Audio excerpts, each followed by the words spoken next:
Olá, tudo bem? Sou Alfredo Oliva, sou professor universitário e eu quero então voltar a falar de Byung-Chul Han, o filósofo asiático nascido na Coreia do Sul e que vive na Alemanha desde a sua juventude. Byung-Chul Han que é um ensaísta sobre o mundo contemporâneo e hoje eu trabalho com mais um capítulo do livro Shanzai, Desconstrução em chinês. Um livro de 2011, mas que foi traduzido em 2023, aqui no Brasil pela editora Voz. Eu vou então destacar alguns aspectos do capítulo 3, Xinzan, o selo do ócio. Então vamos discutir um pouquinho isso, o que é o ócio na filosofia chinesa. Então começo com uma citação, quando ele diz assim: as estampas de selo nos antigos quadros chineses são essencialmente diferentes das assinaturas na pintura europeia. Elas não expressam primariamente a autoria que autenticaria a pintura e a tornaria inviolável. Antes, a maioria das estampas de selo vem dos especialistas ou colecionadores que se inscrevem nas imagens não apenas com seus selos, mas também com seus comentários. Então ele está demarcando uma diferença entre o que significa a autoria que é expressa através de uma assinatura sobre a pintura, sobre uma tela, no mundo ocidental. Então, no Ocidente, quando você tem, por exemplo, uma pintura, esse autor, ao terminar a pintura, faz uma assinatura. E essa assinatura é a garantia da autenticidade dessa pintura. No caso, por exemplo, da China, existem os selos, que são os equivalentes das assinaturas, mas eles não servem para legitimar ou para identificar a autenticidade dessa pintura. Elas pertencem não só aos autores da pintura, mas também aqueles que compram, aqueles que colecionam as pinturas e que inscrevem também nessa pintura elementos da sua autoria, ou seja, há uma participação na autoria dessa tela através de poemas, e ele está chamando isso de selos do ócio, porque essa pessoa que está imprimindo um selo sobre essa pintura está também desfrutando do ócio criativo, ao colocar ali sobre aquela pintura um poema, por exemplo, ou uma expressão da sua subjetividade. Então ele diz assim, além dos selos de nome local, há também os chamados selos de ócio. Eles contêm belos aforismos com conteúdo poético ou moral. Então, os selos não servem apenas para indicar quem fez aquela pintura, mas serve para indicar alguém que está interferindo naquela pintura, acrescentando àquela paisagem, por exemplo, um conteúdo poético, um conteúdo moral. Por isso que são chamados de selo do ócio, porque fazer poesia, por exemplo, é desfrutar de um ócio. Só uma pessoa em ócio é capaz de criar.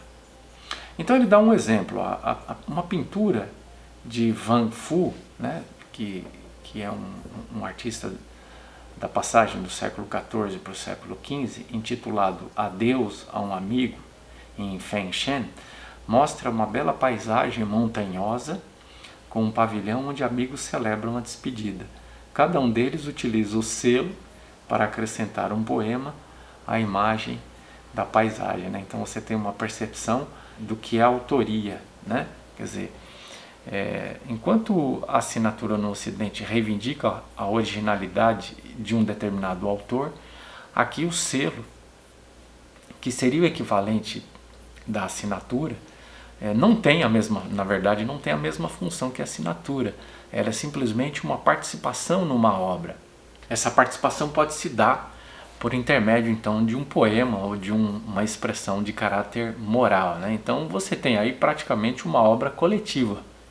Alguém que pintou, alguém que colocou um selo expressando talvez a sua autoria, mas também outras pessoas que colocam ali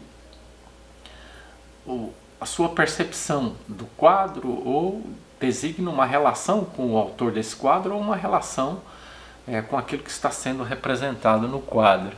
Isso é de fato bastante legal e seria um absurdo pensar em algo similar no mundo ocidental, né? Onde a gente tem uma verdadeira obsessão pela originalidade daquilo que é feito. Ele diz ainda em outra citação, as estampas de selo nas pinturas chinesas não selam nada, no sentido de que selar significa no mundo ocidental conferir legitimidade, autoria de alguém, né?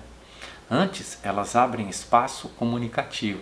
Interessante isso, né? Se alguém pega um quadro e nesse quadro coloca um selo, e esse selo tem um poema ou tem a expressão de um valor moral, você está criando um espaço de comunicação para que outros também apareçam ali, coloquem os seus selos e expressem também valores através de poesia ou de um aforismo, né?